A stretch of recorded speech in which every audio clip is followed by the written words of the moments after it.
नमस्कार दोस्तों, कल पहली बार मैंने इनका नाम सुना। स्क्रीन पर नाम लिखा है पूजा सिंघल।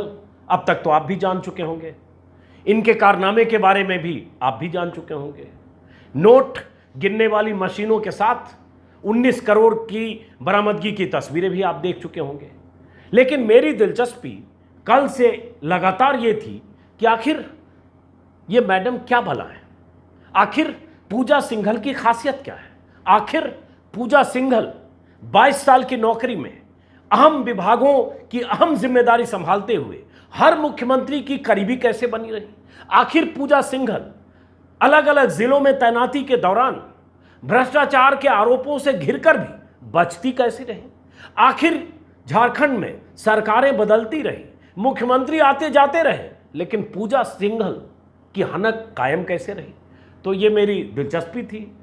आदतन खबरों की तह में जाने की कोशिश रहती है और कई बार कोई किरदार बहुत दिलचस्प लगता है, और वो किरदार जो 21 साल 7 दिन की उम्र में पहले ही अटेम्प्ट में आईएएस क्वालिफाई कर जाए, यंगेस्ट आईएएस अधिकारी के तौर पर जिसका नाम लिम्का बुक ऑफ रिकॉर्ड्स में दर्ज हो जाए, उस किरदार में दिलचस्पी स्वाभाविक है।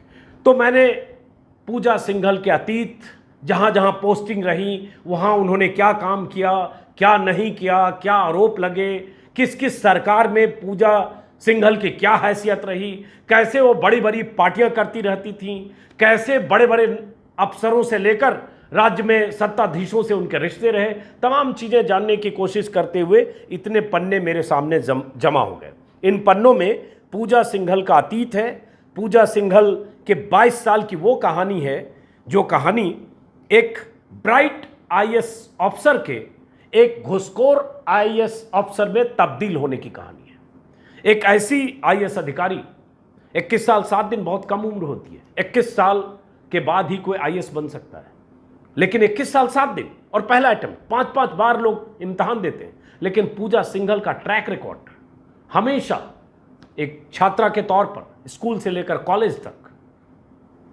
टॉपर की तरह रहा। लेकिन एक टॉपर, एक बहुत ही प्रॉमिसिंग आईएएस अफसर कैसे इतना करप्ट हो जाता है, कैसे अलग अलग सरकारों में मलाईदार पोस्टिंग पाते हुए, अपने को बचाते हुए कैसे यहां तक पहुंचता है, वही कहानी है पूजा सिंघल की। शुरू करते हैं थोड़े फ्लैशबैक से, और उसके बाद मैं आपको बताऊंगा कि जहां जहां पूजा पोस्टेड रही हैं वहां वहां उन पर आरोप लगे, लेकिन हर आरोपों का सामना करते हुए कैसे वो कायम रही। यहां तक कि एक मुख्यमंत्री जो पूजा सिंघल के खिलाफ कार्रवाई करना चाहता था आज से 12 साल पहले, उस मुख्यमंत्री के चाहने के बाद भी पूजा सिंघल का कुछ नहीं बिगड़ा। तो आज पूजा सिंघल 20 करोड़ 19 करोड़ कैश बरामदगी के बाद विवादों में, चर्चा में, सुर्खियों में जरूर है, लेकिन ये कहानी 12-15 साल पहले शुरू होती है। पूजा सिंघल पैदा देहरादून में हुई, गढ़वाल विश्वविद्यालय से उन्होंने स्नातक किया, पहले ही अटेम्प्ट में आईएएस बन गई। स्कूल से लेकर आईएएस क्वालिफाई करने तक ज़बरदस्त उनका ट्रैक रिकॉर्ड है, जो जिसका जिक्र किया मैंने। शुरुआती पोस्टिंग उनकी हजारीबाग और महेंद्रपुर में एसडीएम के तौर पर हुई। बहुत कड़क और तेज तर्रार छवि थी उनकी, और इलाके के लोग मानते थे कि एकदम कड़क आईएएस अधिकारी है, यंग। हजारीबाग में एसडीएम रहते हुए उन्होंने झारखंड शिक्षा परियोजना में घपले घोटाले का खुलासा करके चर्चा में भी आई। लेकिन उसके बाद पूजा सिंघल का वो दागदार इतिहास है जिसका जिक्र आज इस वीडियो में मैं करने जा रहा हूं। पूजा सिंघल इस वक्त झारखंड में 3 अहम महकमों की जिम्मेदारी संभाल रही हैं। खनन विभाग की सचिव हैं, उद्योग विभाग के सचिव हैं, और इसके अलावा खनिज विकास निगम की चेयरमैन। पूजा सिंघल के पति अभिषेक झा रांची में बहुत बड़ा अस्पताल चलाते हैं, उसके मालिक हैं। और अभिषेक झा के सीए सुमन कुमार, जिनके घर से ईडी ने 19 करोड़ से ज़्यादा कैश बरामद किया, कहा जा रहा 150 करोड़ की संपत्ति का भी पता चला है, उनकी आज गिरफ्तारी हो चुकी है। अभिषेक झा के अस्पताल और पूजा सिंघल के तमाम ठिकानों पर ईडी के अधिकारी जांच पड़ताल कर रहे हैं। उनके ससुर से लेकर और उनके वो रिश्तेदार जो झारखंड के रांची से लेकर पटना, दिल्ली और अलग अलग शहरों में रहते हैं, वहाँ भी जांच पड़ताल हो रही है। लेकिन ये जांच पड़ताल ईडी आज कर रही है, ईडी में पूजा सिंघल की शिकायतें पहले से थी। तो आखिर क्या वजह रही कि पूजा सिंघल कभी गिरफ्त में नहीं आई? यही समझने और जानने की बात है, और यही आप समझेंगे तो आपको लगेगा कि कैसे हर सरकार में ऐसे करप्ट अफसर सत्ताधीशों के करीब रहते हैं और शिकंजे में आने से बचते रहते हैं। यही कहानी है पूजा सिंघल की। 2000 बैच की पूजा सिंघल की कहानी, विवादित कहानी शुरू होती है 2007 से, यानी आईएएस बनने के ठीक 7 साल बाद से। उस वक्त उनकी पोस्टिंग थी अगस्त 2007 से लेकर सितंबर 2008 तक चतरा में, झारखंड के चतरा इलाके में डीसी थी। और जब वो चतरा में पोस्टेड थी तो डीसी रहते हुए मनरेगा के तहत 6 करोड़ रुपए 2 एनजीओ को मूसली की खेती के भुगतान के लिए देने के उन पर आरोप लगे। आरोप इसलिए लगे कि मूसली की खेती नहीं हुई, और जो खेती नहीं हुई उसके बदले 2 एनजीओ को 6 करोड़ रुपए दिए गए। उसके बाद वो खूंटी में रही डीसी। खूंटी में उनकी पोस्टिंग रही फरवरी 2009 से जुलाई 2010 तक। जब खूंटी में तैनात थी तब उन पर आरोप लगे 18 करोड़ का मनरेगा घोटाला में शामिल होने के। इस मामले में 16 मुकदमे दर्ज किए गए। जूनियर इंजीनियर राम विनोद प्रसाद सिन्हा की इस मामले में गिरफ्तारी भी हुई, पूछताछ हुई। ईडी ने जब इस मामले में जांच शुरू की तो पता चला कि राम विनोद सिन्हा ने ईडी से जांच में कहा, बयान में कहा कि वो इन योजनाओं की लागत का कुल 20% कमीशन देता है, और ये कमीशन 5% इंजीनियरिंग डिपार्टमेंट को जाता है, लेकिन बाकी 15% कमीशन उपायुक्त कार्यालय मतलब डीसी ऑफिस और जिला प्रशासन के से जुड़े अधिकारियों को दिया करता था, मतलब 15%। घोटाला हुआ 18 करोड़ का, और ये ऑन रिकॉर्ड का। जूनियर इंजीनियर गिरफ्तार हो गया, जेल गया, नौकरी से गया, लेकिन डीसी महोदया का कुछ नहीं बिगड़ा, वहां से बची। और उसके बाद फिर उनकी पोस्टिंग हुई पलामू में। पलामू में डीसी रही जुलाई 2010 से जून 2013 तक। और जब पलामू में पोस्टेड रही फिर उन पर आरोप लगे कि 83 एकड़ जंगल की जमीन उन्होंने निजी कंपनी को खनन के लिए दे दिया। ईडी इसकी भी जांच कर रही है। तो ऐसे जहां जहां पोस्टिंग उनकी रही वहां वहां उन पर आरोप लगे। और बीच में मैं ये भी देख रहा हूं कि अलग अलग वक्त में अलग अलग मुख्यमंत्री झारखंड में बदलते रहे, लेकिन हर मुख्यमंत्री के कार्यकाल में उनकी सेहत पर कोई फर्क नहीं पड़ा। अर्जुन मुंडा रहे 2010 से 2013। हालांकि अर्जुन मुंडा के समय में एक ये भी मैं कहीं देख रहा हूं, दैनिक भास्कर की खबर है कि इनकी पहुंच का अंदाजा इसी से लगाया जा सकता है कि 2010 में तत्कालीन सीएम अर्जुन मुंडा और डिप्टी सीएम सुदेश महतो ने खूंटी में मनरेगा घोटाले की जांच एसीबी से कराने के आदेश दिए थे, लेकिन यह आदेश कभी एसीबी तक पहुंचा ही नहीं, या एसीबी ने जांच की नहीं। एसीबी मतलब एंटी करप्शन ब्यूरो। ऑफिसर की लॉबी में यह भी चर्चा है कि भ्रष्टाचार के एक मामले में इनकी बर्खास्तगी की प्रक्रिया भी शुरू की गई, लेकिन कार्मिक विभाग से इनके डॉक्यूमेंट भी तैयार हो गए थे, लेकिन अपनी पहुंच के बूते इन्होंने पूरी फाइल को ठंडे बस्ते में भिजवा दिया। तो ये उस वक्त का है जब अर्जुन मुंडा थे। और उसी में कहीं मैं ये भी देख रहा था कि अर्जुन मुंडा के चाहने के बाद भी, एक मुख्यमंत्री के चाहने के बाद भी पूजा सिंघल की सेहत पर कोई फर्क नहीं पड़ा। इसी में भास्कर में मैं देख रहा हूं, पूजा सिंघल की धाक को समझने के लिए यह समझना होगा कि झारखंड में आज भी वो 3 अहम विभागों की जिम्मेदारी संभालती हैं। इससे पहले पूजा सिंघल रघुवर दास की सरकार में, बीजेपी की जब सरकार थी 2014 से 2019, कृषि सचिव के पद पर तैनात थी, और तब भी रघुवर दास से निकटता की वजह से नौकरशाही में बहुत सारे लोग उनसे नाराज भी होते थे, लेकिन कभी कुछ बिगड़ा नहीं। यहां तक कि बहुत शिकायतें रघुवर दास सरकार के वक्त भी पूजा सिंघल के खिलाफ थी। मैं कहीं वेबसाइट पर देख रहा था कि झारखंड हाईकोर्ट में कई जनहित याचिकाओं में पूजा सिंघल का जिक्र था। उनके कामकाज के तरीके को लेकर पीआईएल कई बार दाखिल किया गया, लेकिन उनका कुछ बिगड़ा नहीं। एक दिलचस्प पूजा सिंघल की हनक के बारे में एक दिलचस्प कहानी दैनिक भास्कर में छपी है, जिसका जिक्र कल के वीडियो में भी मैंने किया है दैनिक भास्कर की वेबसाइट में, कि रघुवर दास जब मुख्यमंत्री थे हर सप्ताह सूचना भवन में जनसंवाद का आयोजन करते थे, और उसमें फरियादी आता था और मुख्यमंत्री से अपनी बात करता था। उसी में एक फरियादी धनबाद से आया जिसने कहा कि धनबाद मार्केटिंग बोर्ड में उसकी दुकान है, अधिकारी पैसे मांगता है और बताता है कि पैसा ऊपर तक जाता है। कोई मैडम है रांची में, पूजा सिंघल, उनको भी पैसा पहुंचाना पड़ता है। और जब उस फरियादी ने ये बात कही तब पूजा सिंघल उस फरियादी के बगल में बैठी थी और पूजा सिंघल उस वक्त कृषि सचिव थी, कृषि विभाग की सचिव थी। उस बुजुर्ग ने अपनी बातें रखी, वहाँ जो लोग थे सब ठहाके लगाने लगे क्योंकि एक असहज स्थिति थी। बगल में अधिकारी बैठी जिसका जिक्र बुजुर्ग कर रहे थे। रघुवर दास शांत हो गए, पूजा सिंघल भी चुप हुई, लेकिन पूजा सिंघल का कुछ बिगड़ा नहीं, वहीं उसी पद पर बनी रही वो बुजुर्ग, जबकि खुलेआम उनकी शिकायत करके गया। ऐसी बहुत सारी कहानियां मैं अलग अलग जगह देख रहा हूं जो पूजा सिंघल की सत्ता में पहुंच की तस्दीक करता है। जब पूजा सिंघल रघुवर दास की सरकार के बाद हेमंत सोरेन की सरकार बनी तब भी पूजा सिंघल को हम जिम्मेदारी मिली। माइनिंग खुद हेमंत सोरेन देखते हैं, जो मुख्यमंत्री हैं, माइनिंग का महकमा उनके अधीन है और पूजा सिंघल माइनिंग विभाग की सचिव है, उद्योग विभाग की सचिव है। उद्योग और माइनिंग, झारखंड खनन के लिए जाना जाता है और खनन के नाम पर झारखंड में अगर 20 साल का इतिहास देखेंगे, मधु कोड़ा के मुख्यमंत्रित्व काल से लेकर आज तक दर्जनों माफिया का जिक्र होता है जहां हजारों करोड़ की लूट हुई। उसी विभाग में सबसे ऊंची अधिकारी के तौर पर पूजा सिंघल की तैनाती है आज भी। रघुवर दास की सरकार में कृषि सचिव रहते हुए और बीते 2.5 सालों से हेमंत सोरेन की सरकार में अहम विभागों की जिम्मेदारी संभालते हुए पूजा सिंघल कई बार विवादों में रही।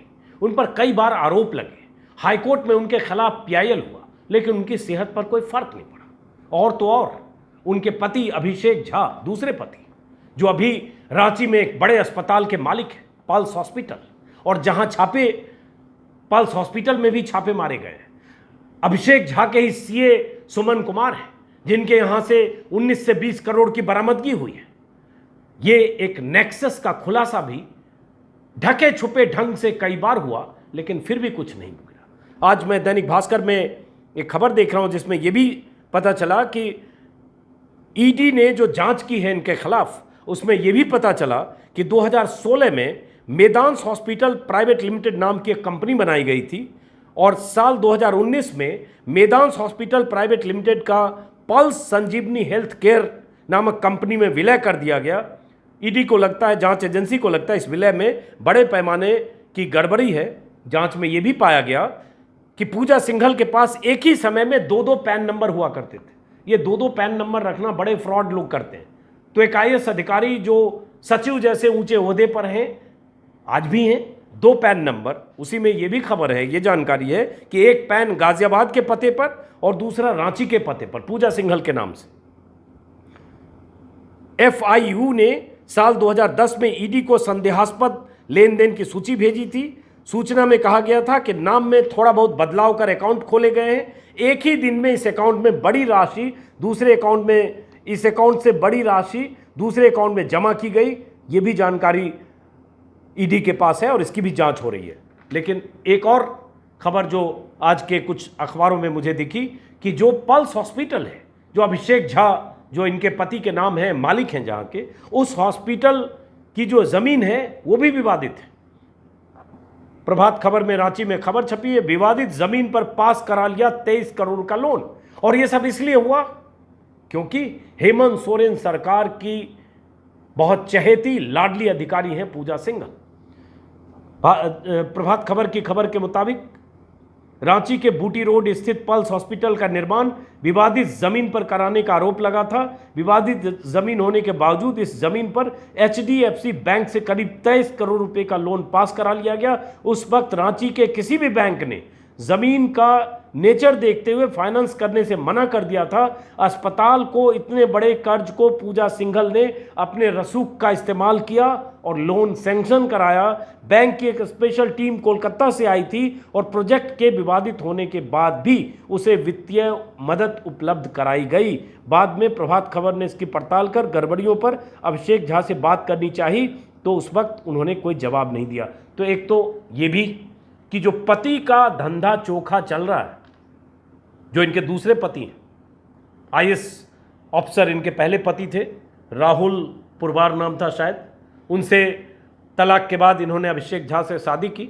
तो ये जो अस्पताल है जिसके मालिक हैं, उस अस्पताल की ज़मीन विवादित, उस ज़मीन पर 23 करोड़ का कर्जा पूजा सिंघल के रसूख की वजह से, और जो ये 20 करोड़ की बरामदगी, लगभग 20 करोड़ की बरामदगी हुई है सीए के यहाँ से, उसके बारे में भी कुछ जानकारियां हैं कि उस पैसे को इस फाइनेंशियल ईयर में उसको ब्लैक को व्हाइट किया जाना था, या उस पैसे को हॉस्पिटल में इन्वेस्ट किया जाना था, या कोई ऐसा रास्ता निकाला जाना था जो सीए के यहाँ से बरामद हुआ। आज सीए की गिरफ्तारी। ऐसी बहुत सारी जानकारियां पूजा सिंघल के बारे में अलग अलग जगह मुझे वेबसाइट पर और जो भी जानकारी दिखी उसमें दिखी। एक दिलचस्प बात यह है जो मैंने शुरू में भी कहा कि मुख्यमंत्री अगर 2010 से देखेंगे, अर्जुन मुंडा 2010 से 13 तक रहे, हेमंत सोरेन जुलाई 2013 से दिसंबर 2014 तक रहे, रघुवर दास दिसंबर 2014 से दिसंबर 2019 तक रहे, और उसके बाद फिर हेमंत सोरेन, और उसके पहले अर्जुन मुंडा के पहले शिबू सोरेन जो हेमंत सोरेन के पिता वो भी मुख्यमंत्री थे, बीच में प्रेसिडेंट रूल भी था। लेकिन हर दौर में इनकी पोस्टिंग का अगर मैं देखता हूँ 2007-8 उसके बाद लगातार इनकी पोस्टिंग बहुत अहम जिलों में डीसी के तौर पर रही, और उसके बाद जब रांची में है तब तो अहम विभागों की सचिव है। अब उसमें एक वक्त ऐसा भी है जब शिबू सोरेन झारखंड के मुख्यमंत्री थे, अगस्त 2008 से 19 जनवरी 2009 तक 145 दिन का कार्यकाल, उस दौरान 4 बार इनका ट्रांसफर हुआ है। अब उस ट्रांसफर की वजह नहीं पता कि 145 दिन में 4 बार क्यों ट्रांसफर हुआ। लोहरदगा में पोस्टेड रहीं, रांची में रहीं, कहीं ट्रांसपोर्ट कमिश्नर रहीं, कहीं डीसी रहीं, कहीं डिप्टी डायरेक्टर या सेक्रेटरी एजुकेशन रहीं, लेकिन 4 बार वहाँ पोस्टिंग हुई। अब उसका क्या मतलब है समझने की बात होगी, अगर आगे कुछ पता चलेगा। लेकिन फिलहाल ये है कि पूजा सिंघल का ये ट्रैक रिकॉर्ड 13 साल का, जिसमें उनके साथ मनरेगा के घोटाले में जिन पर आरोप लगा, राम विनोद सिन्हा, उनके साथ मतलब उनकी तैनाती के दौरान खूंटी में, और जो सलाखों के पीछे गए, नौकरी भी गई, बर्खास्त तो हुए, उनके बयान के बाद कि 15% कमीशन डीसी कार्यालय को दिया जाता था, और ईडी को साफ साफ बयान के बाद भी इनका कुछ नहीं बिगड़ा पूजा सिंघल का। तो इसका मतलब सरकारें बचाने की कोशिश करती रहीं, या कहीं न कहीं नीचे से ऊपर तक उनकी पहुंच रही, जिससे बिगड़ा नहीं। झारखंड में रांची के बहुत सारे लोग कहते हैं, या जो वहाँ के पत्रकार हैं, जिनके मुताबिक कि बहुत चकाचौंध लाइफ जीने वाली पूजा सिंघल हैं, इसी तरह से उनकी पहचान है। अक्सर पार्टियां करती हैं, महंगी शराबें उनकी पार्टियों में परोसी जाती हैं, बड़े बड़े ब्यूरोक्रेट से लेकर राजनेता और पत्रकार तक शामिल होते हैं। यही कारण है कि इन्हें हर तरह की जानकारी होती है। आज के दैनिक भास्कर में छपा है, पूजा सिंघल के पावर को समझिए, सीएम की ओर से जांच का आदेश जारी होता लेकिन एसीबी तक नहीं पहुंचता, जिसका जिक्र मैंने पहले किया कि कैसे उन्हें बचाने की कोशिशें होती रही। और उसी में है कि 22 साल के करियर में पूजा सिंघल ने ऐसा नेटवर्क तैयार किया है कि सरकार चाहे जिनकी हो, सचिवालय में एक मलाईदार पोस्ट इनके लिए हमेशा रहा। और अभी 150 करोड़ की संपत्ति या निवेश की बात आ रही है, जो पूजा सिंघल या उनके करीबी लोगों पर आरोप है, पति तो खास तौर से ही निशाने पर। और उसी में एक और दिलचस्प जानकारी मैं देख रहा हूँ कि जूनियर होने के बाद भी पूजा सिंघल के सीनियर अधिकारियों से अच्छे संबंध रहे हैं। जब वो जिला मुख्यालय में डीसी के पद पर कार्यरत होती थी, तब भी उन्हें राज्य मुख्यालय की जानकारियां आसानी से पहुंचती थी। बड़े बड़े अधिकारी के कारण उनकी पहली शादी में खटास आई थी, हालांकि इस पर दोनों ने कभी खुलकर कुछ कहा नहीं। ऐसी बात नहीं है कि पूजा सिंघल के रिश्ते केवल ब्यूरोक्रेसी तक सीमित हैं, राजनेताओं से उनके अच्छे रिश्ते हैं, पॉलिटिकल घरानों के लीडर्स के साथ उनके रिश्ते बेहतर हैं। ऐसे में रघुवर दास के कार्यकाल में जितने सरकारी मेगा इवेंट हुए, उनमें पूजा सिंघल का अहम रोल रहा। और तो और जिस हॉस्पिटल का जिक्र मैंने किया विवादित ज़मीन पर बनने का और 23 करोड़ का लोन का, उसके बारे में भी भास्कर में खबर है कि जब हेमंत सोरेन सीएम बने तो पहले इनके पति पर पल्स हॉस्पिटल के निर्माण पर रोक लगा दिया, बाद में उन्होंने ही कहा हॉस्पिटल जरूरी है। तो इसका मतलब हर मुख्यमंत्री मैनेज होता रहा और पूजा सिंघल तरक्की की सीढ़ियां चढ़ती रहीं। अब 19 करोड़ की बरामदगी, 150 करोड़ के निवेश की जानकारी, 23 करोड़ के लोन की जानकारी विवादित जमीन पर, और इतनी कहानियां पूजा सिंघल के उस 13-14 साल के कार्यकाल की जिसमें चतरा से लेकर खूंटी से लेकर पलामू तक के उनकी पोस्टिंग के दौरान तमाम तरह की अनियमितताएं, ईडी की वो जांच, ईडी की जांच के दौरान जूनियर इंजीनियर के बयान, जिसमें जूनियर इंजीनियर का कहना कि वो कमीशन देता था और कमीशन कैश में देता था। ये भी मैंने कहीं देखा, एक प्रभात खबर में ही है कि राम विनोद सिन्हा ने कहा कमीशन का भुगतान नगद होता था ताकि फाइल मूवमेंट समय पर हो। ईडी द्वारा मामले की जांच के दौरान खूंटी के तत्कालीन इंजीनियर ने कहा कि योजनाओं की लागत का 20% कमीशन के तौर पर देता था। वो मैंने जिक्र आपको पहले किया। तो ऐसी तमाम शिकायतें उनके खिलाफ मिलती रहीं, लेकिन उनकी सेहत पर कोई फर्क नहीं पड़ा। और जब जूनियर इंजीनियर के पास 4.5 करोड़ की संपत्ति का पता चला, ईडी ने जो गिरफ्तारी की थी राम विनोद सिन्हा की, तब पता चला कि उससे 4.25 करोड़ की संपत्ति भी जब्त। जब जूनियर इंजीनियर के पास 4.25 करोड़ की संपत्ति हो तो समझ सकते हैं कि इतने जिलों में डीसी रह चुकी और उसके बाद इतने सालों से कृषि सचिव से लेकर माइनिंग और उद्योग सचिव रह चुकी पूजा सिंघल, उनके घर से अगर उनके पति के सीए से अगर 19-20 करोड़ बरामद होते तो शायद ये छोटी रकम। तो फिलहाल ये उनका अतीत है। अब जैसे आगे कुछ और जानकारी मिलेगी मैं आपसे शेयर करूंगा, लेकिन खास बात यही है कि ऐसे अधिकारी जब पकड़े जाते हैं तब उनकी कुछ कहानियां आती हैं। कल के वीडियो में मैंने आपको बताया था कि देश में जितने आईएएस अधिकारी हैं, 5000 से ज़्यादा अभी मौजूदा आईएएस अधिकारियों का जो स्ट्रेंथ है, उसमें 12 से 13% आईएएस अधिकारी हैं जिन पर करप्शन के आरोप लगे हैं, करप्शन की शिकायतें जिनके खिलाफ है। और ये केंद्र सरकार के मंत्री ने, केंद्रीय मंत्री ने, कार्मिक विभाग के प्रभारी मंत्री ने संसद में मानी। तो इसका मतलब ये है कि रेशियो 100 में 12-13 भ्रष्ट अफसरों का है, आईएएस अफसरों का। उसमें एक छोटी मछली मान लें पूजा सिंघल भी हैं, क्योंकि बाकी जो अफसर बहुत सारे पकड़े गए हैं वो 100 करोड़, 200 करोड़, 500 करोड़, 400 करोड़, 1000 करोड़ तक की जायदाद के मालिक निकले हैं, बेनामी संपत्तियों के मालिक निकले हैं। फिलहाल पूजा सिंघल की कहानी पर नज़र रहेगी। इस वीडियो को खत्म करने से एक अपील कि अगर आपने मेरे YouTube चैनल को सब्सक्राइब नहीं किया तो सब्सक्राइब करें, ताकि मेरी बात ज़्यादा से ज़्यादा लोगों तक पहुँचे। नमस्कार।